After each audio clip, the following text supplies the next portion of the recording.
Hello everyone, it's Seth, probably better known as Evron Olive, and today we're doing something sweet. So for the last few sets, I've been joined by Chaz, and I'm once again joined by Chaz. How you doing, Chaz? I'm doing well. How are you, Seth? I'm doing well too. So we've been doing these set reviews. They were very good and people like them, but they were kind of long. We were averaging like almost a half hour per color. So for Kaladesh, we're going to try something a little different. Instead of going over every single card, the intro pack rares, all the jank that no one cares about, we're going to focus on the top 5 cards of each color and then maybe have an honorable mention here or there. Anyway, we're going to jump into it today with the white cards. So coming in number 5 of our top 5 white cards in Kaladesh, we have Angel of Invention. So, Chaz, what's your immediate take on the new 5-drop Mythic Angel? Well, it's exciting. The art is beautiful. And I kind of like how Fabricate feels on this card. I think Fabricate is a really cool ability in Kaladesh, and it feels like this one grants the most benefit to Fabricate with the Anthem effect. I just don't know immediately how I feel about Angel of Invention contending strictly with another amazing angel that we have in Standard currently is Avacyn, or Archangel Avacyn rather. But I feel like this can fill some niche roles in Standard, notably for the Anthem effect. Yeah, and I should say we did want to talk about every mythic, so if we had a tiebreaker, for me, Angel of Invention was right on the borderline, and I had some arguments for including Fairgrounds Warden, the new Fiend Hunter that exiles a creature when it enters the battlefield. I was debating between the two of those, but the tiebreaker was kind of the Angel of Invention is a mythic. As far as Angel itself, I think it needs a really specific build. I think in a huge percentage of decks, you want Archangel Avacyn, you want Gisela and Bruna. There's a lot of big, powerful white angels, and a lot of those decks are looking to go big with angels. Where Angel of Invention could have a role is in a deck where you're going wide, and the +1/+1 Anthem effect really matters. It does kind of create its own army if you choose Fabricate. You end up getting a total of 6 power and 5 toughness for your 5 mana, and some of that's flying. So from that perspective, it's good, but I think you're going to be looking for a tokens build or maybe a top end of some go wide aggro build. But I think in a lot of decks, it's just going to be outclassed by the other options if you're looking to just play big, powerful standalone threats. Angel of Invention is just susceptible to almost every single removal in the format. If you choose the Fabricate, it still is removed by all the damage-based removal like Incendiary Flow, Chandra, Torch of Defiance, basically everything that deals damage. And if you don't choose to Fabricate and you choose to get the servos, it's basically still susceptible to Liliana the Last Hope and almost every sweeper imaginable. So it's really, really fragile, and I think that's a huge knock to the card. Yeah, and I think my biggest problem with it is it doesn't feel very good to me unless you're getting the servos. Like, I think that's almost always has to be the way you build your deck, is to take advantage of that. Because if you're just getting a 4/3, it's pretty much just strictly worse than Gisela, right? Right. Since it's a mana cheaper, it has the same stats, it has first strike. So I think in a lot of ways, you really got to be going with the Anthem effect for it to work out. And I just don't know if decks are going to be built that way. Moving on to number 4 on our list, we have a really interesting card. You always got to take notice when there's cards that are printed at 1 mana, because that's literally as cheap as an effect can be. So we have Authority of the Consuls, a interesting way to slow down haste creatures in aggressive decks. What do you think about this one, Chaz? Yeah, I think this is way better than its predecessor. We looked to a card to compare this to back in Gatecrash in Blind Obedience, and I love this as just a drop and forget.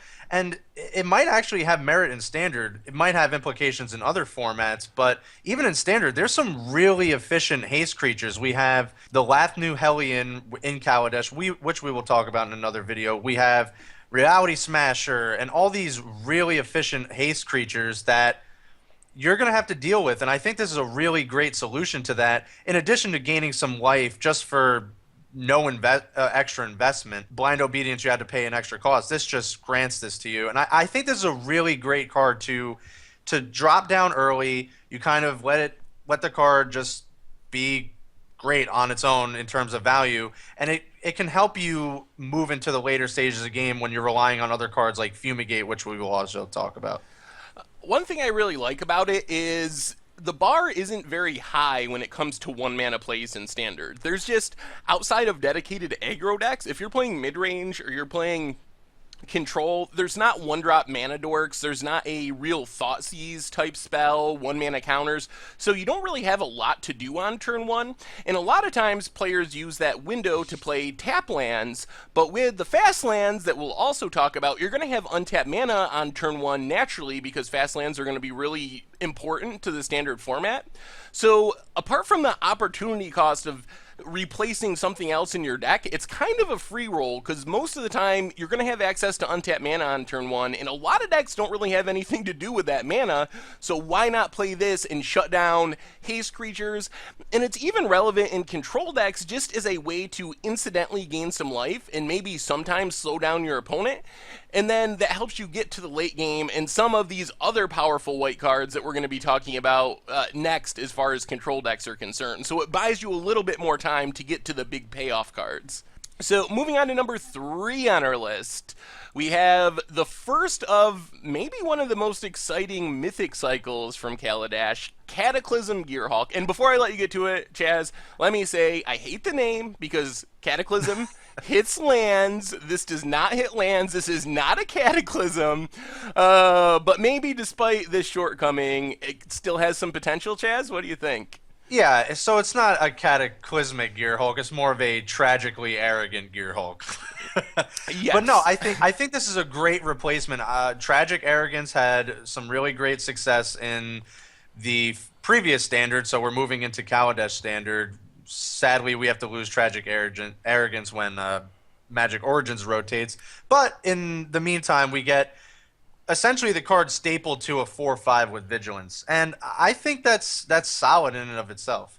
Personally, I'm a little skeptical. I think people will realize that giving your opponent the choice is a massive downgrade. The question is, does coming with a 4/5 body with Vigilance make up for the downgrade of giving your opponent choice? The true power of Tragic Arrogance is you could often leave your opponent with like a 0/1 Nissa token as their only creature, while you get to keep your big Sylvan Advocate or Tireless Tracker or something. Cataclysm Gearhawk, on the other hand, your opponent's also going to get to keep their big powerful creature.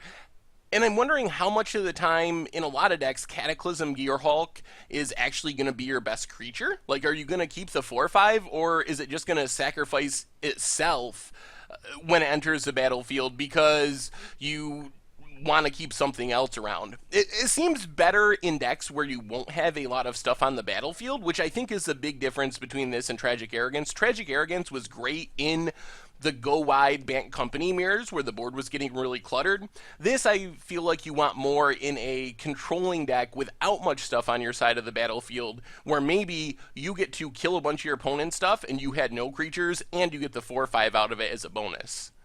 Yeah, having them choose is obviously not as ideal as Tragic Arrogance. The upside here is this creature is also an artifact, so you get some grace with your choices because you can always choose the Cataclysmic Gearhulk as your artifact in the clause and then choose a creature. So sometimes you're just going to be straight up ahead of your opponent just because you get to keep the Gearhulk as well. That's a good point. So you can keep a creature and keep this as your artifact. So that is a good point. Although, judging by Kaladesh, it's very possible that there's some artifacts across the battlefield as well. Right. All right, moving on to number 2 on our list. And this is a card that I really debated putting at number 1. I really think this card is good. It is Fumigate, the new 5-mana Wrath. So what are your feelings on this card, Jazz? Yeah, we went back and forth. This is definitely, if not 2, it's 1A, 1B with our card that we're going to reveal at 1 very soon. Fumigate is great. Obviously, the time of 4-mana Wraths is sadly over. It's been over for quite some time.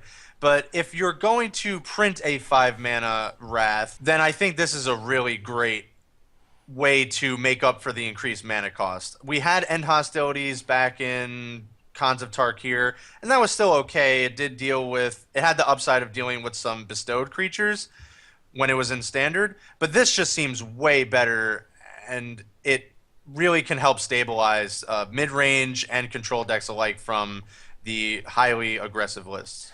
Yeah, I think the big deal for me with Fumigate is when they got rid of 4 mana Wraths, they said they were going to print 5 mana Wraths with upside. And technically they have done that, but the upsides we've seen so far haven't always been that much of upsides. Like, yeah, killing a bestow creature is nice, but that's only relevant in a tiny portion of matches in Standard. Planar Outburst is nice, but even that's pretty fringe because you got to get so much mana for it to matter. Fumigate, on the other hand, has about the best upside you could print on a 5 mana Wrath for a control deck, because the problem with 5 mana Wraths is your opponent gets in that extra attack step with all their aggro stuff before you get to Wrath. And in theory, gaining a life for each creature destroyed is going to maybe gain you enough life to even that out. You're going to make up for the life you lost going from 4 to 5 mana with your Wrath by gaining that life back from killing the creature. So I think this is the best of the 5 mana Wraths that we've seen since Wizards changed policy away from 4 mana Wraths. Yeah, absolutely. It feels better to have this at 5 when you know you're getting that little extra upside. And you're absolutely right. They have done it in the past. They said with these 5 mana Wraths, you're going to get some upside. But it felt okay, but just not enough to feel like, okay, I'm fine with 5 mana Wraths now. This is definitely a step in the right direction. I'm very okay with tapping 5 to play Fumigate. And honestly, this is the reason Authority of the Consuls even made it onto the list, because I feel with this tandem of cards, it's going to be much easier for dedicated control decks to even get to 5 mana. All right, so number 1 on our list, and this card is pretty bonkers. We are going the opposite end of the spectrum. We've talked about a lot of control-ish cards. This one is all in aggro, Toolcraft Exemplar. So, Chaz, you like aggro decks. What do you think about this? I love me some aggressive lists, Seth. You know that. So I may have had something to do with why this is number 1, but with good reason. It's a great card. It might honestly be one of the better 1 mana aggressive creatures ever printed. It might be bold to say that, but we've come a long way since Savannah Lions and Jackal Pups and the like. This just seems great in Kaladesh because there's so many viable cards around this to trigger this multiple times. And I think it's going to have some great success in Standard. Maybe not in other formats, but definitely Standard. I would be highly surprised if this is not played anywhere. I'm pretty confident it will be. Yeah, a 3/2 attacker on turn 2 is just so far above the curve. We're used to aggressive white 1-drops being 2/1s, and this is a 3/2, and yes, it takes a bit of work, but it doesn't take that much work. There's a lot of ways, very playable and powerful ways, to have an artifact on the battlefield turn 2, from Thraben Inspector to a 2-drop vehicle that we're going to talk about when we get to the artifact section. So it's pretty easy to do this. Also, another fringe upside is in the late game, once this eventually gets outclassed, which takes longer than most 1-drops because First Strike is actually relevant. That lets it attack through a Sylvan Advocate, for example, that's a 2/3 that would normally trade off. But in the late game, it can crew just about any vehicle all by itself, which is very appealing in a 1-drop. Yeah, absolutely. And I love 1-drops that have, I mean, we look at 1-drops as how they fare throughout the whole game. You're absolutely right. It's a great point. By itself, it can crew basically every vehicle that's even worth crewing at this point, all by itself. So, and with a relevant creature type, so Dwarf, which plays well with so many other cards in Kaladesh, I think this is just an all-around win. It can really play so many different roles in a lot of different deck building strategies. It gets benefits from Always Watching, gets benefits from other Dwarven Lords that we will talk about. I'm just really high on Toolcraft Exemplar. I would not be surprised at all to see this be a complete Standard staple. So, yep. All right, well, that has been our top 5 white cards from Kaladesh. Let us know what you think about our rankings in the comments, and me and Chaz will be back tomorrow to talk some more Kaladesh with another top 5 countdown. So, Chaz, thanks for hanging out, and I will talk to you tomorrow. Anytime. This was fun. Thanks, everyone.